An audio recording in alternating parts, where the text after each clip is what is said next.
Hi, I'm Kalle. I'm sitting here at Aarhus University in Denmark. Yes, and today I'll be presenting this paper, Platform-mediated food delivery work, a review for CSCW, and the paper argues that CSCW holds a valuable set of notions and tools for future granular inquiry into the work practice on food delivery platforms, and pertinent questions from the field of food delivery resonate with research agendas within CSCW. In the paper, we identified both characteristics of food delivery workers and food delivery work.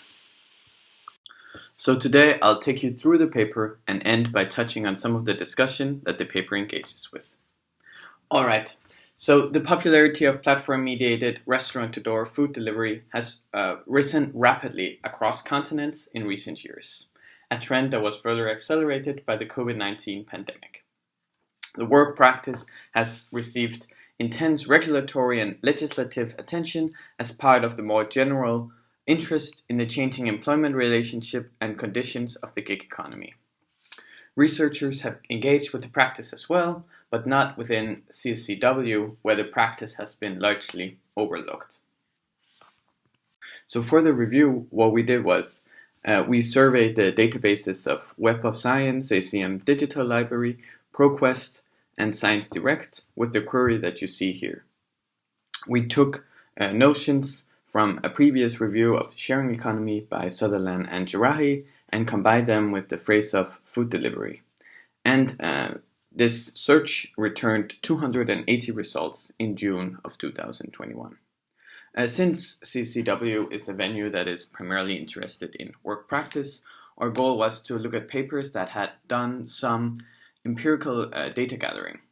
And by doing this filtering, we ended up with 32 empirical papers that dealt with food delivery empirically, and these papers make up the corpus of the review.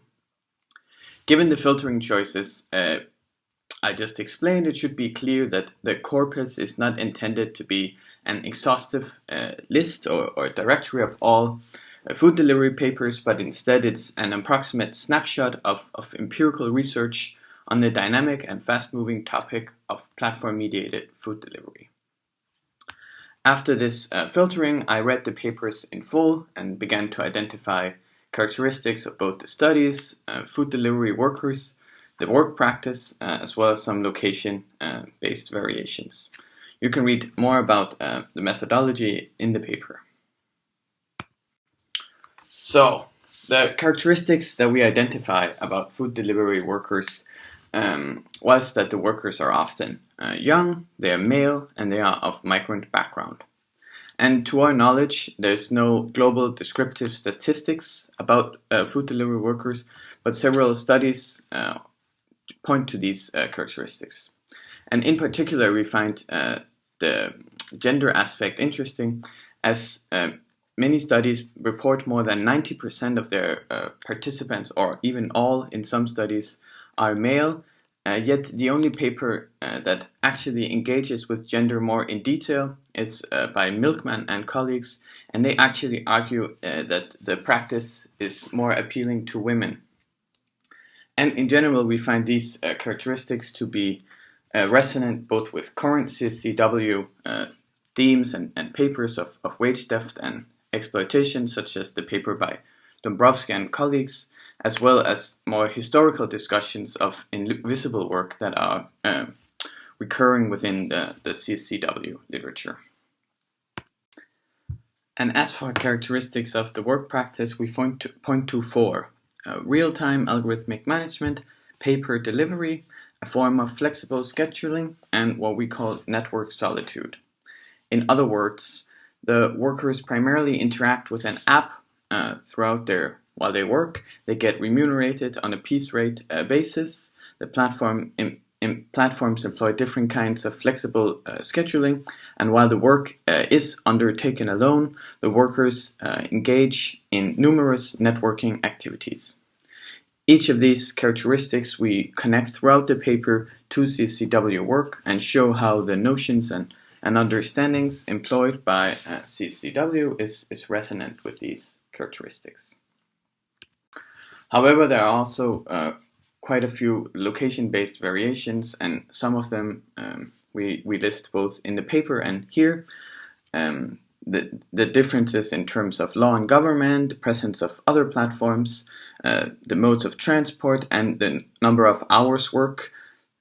Particularly this last one, there are some studies that report a context of where food delivery is a part-time job, whereas others report average working hours of almost 100 hours. These location-based variations is of course a reminder that CSCW should be cognizant of not representing unique local characteristics of the work practice as universal traits of all food delivery work, but rather present the details of their context. Yes. Finally, the paper engages with a discussion of how CSCW is uniquely positioned to study food delivery practice in a nuanced way, given its commitment to situated work practice and the worker's perspective without having roots in the political economy. Further, we discuss the ambiguity of the term food delivery and how we with this paper argue in favor of singling out a single practice in order not to conflate all kinds of platform-mediated work into one, yet we also find ambiguity just within the work practice of food delivery, whether it's both fast food delivery and grocery delivery. We believe that future studies should, on the one hand, aim towards specificity to a degree that they can sensitize new research that aims to improve our understanding of a given work practice through the various methods available to CSCW scholars. On the other hand, some degree of ambiguity must be expected and tolerated given the dynamic development of the platform economy across both geographical locations and industries. Towards the end, we motivate future ethnographic studies of concrete features within the platforms, such as the scheduling systems, and studies of whether the flexibility heralded by the platforms turns into actual flexibility for the workers. This could be combined with more interventionist approaches similar to that of the tool Turgopticon that began to address the information asymmetries experienced by workers on the Mechanical Turk platform. With that, thank you very much for listening in, and we hope that you enjoy the paper. And do reach out, you have our emails here if you have any questions or comments. Thank you very much.